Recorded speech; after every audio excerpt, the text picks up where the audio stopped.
સમાચારોમાં આગળ વાત કરીએ તો વધુ એક સમાચાર નવસારીથી સામે આવી રહ્યા છે। નવસારીથી આ સમાચાર સામે આવી રહ્યા છે, જ્યાં ગરદેવી ચીખલીના ધારાસભ્ય દ્વારા સીએમને પત્ર લખવામાં આવ્યો।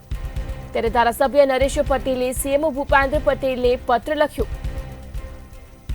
ભારે વરસાદ અને વાવાઝોડાથી નુકસાન અંગે આ પત્ર લખવામાં આવ્યો।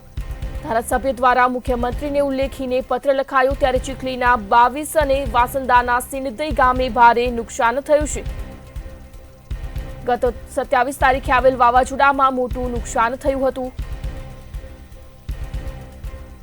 ત્યારે સરકાર દ્વારા તાત્કાલિક રાહત પેકેજ જાહેર કરાય તેવી પણ માંગ કરવામાં આવી। ધારાસભ્ય નરેશ પટેલે સીએમ ભૂપેન્દ્ર પટેલને પત્ર લખ્યો।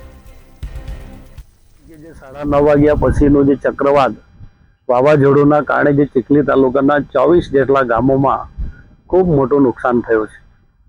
જે રીતે સર્વેના આંકડા આવે છે એ પ્રમાણે 3000 થી પણ ઘરોને નુકસાન થયું છે। ખેતીવાડીની વાત કરીએ તો પુષ્કળ નુકસાન થયું છે। આંબા કલમો, ચીકુવાડીઓ, અનેક વૃક્ષો ધરાશાયી થઈ ગયા છે। ખૂબ મોટા પ્રમાણમાં નુકસાન મને લાગે ત્યાં સુધી અત્યાર સુધીમાં મારી આટલી લાઈફમાં મેં પહેલીવાર ચીખલી તાલુકાની અંદર જોઈ રહ્યો છું।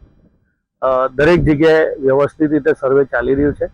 આજે જ મેં મુખ્યમંત્રીશ્રીને, આમ તો ગઈકાલે મૌખિક સામેથી એમનો ફોન હતો, CR પાટીલ સાહેબ સાથે પણ ચર્ચા થઈ છે, પણ આજે મેં એમને પત્ર લખીને વિનંતી કરી છે કે જે રીતે નુકસાન જોઈએ છે એ નુકસાન ખૂબ જ મોટા પ્રમાણમાં હોવાના કારણે માન્ય મુખ્યમંત્રીશ્રી જો આ વખતે જરા પેકેજ કોઈ ચીખલી તાલુકા માટે એની જોગવાઈ થાય એવી મેં વિનંતી કરી છે। ગઈકાલે નાણામંત્રીશ્રી પણ આવી ગયા છે, એમને પણ મેં મૌખિક વિનંતી કરી છે। મને વિશ્વાસ છે કે જે રીતે નુકસાન થયું છે કંઈક ને કંઈક રીતે લોકોના સહયોગી બનવા માટે સરકાર સામેથી આવશે।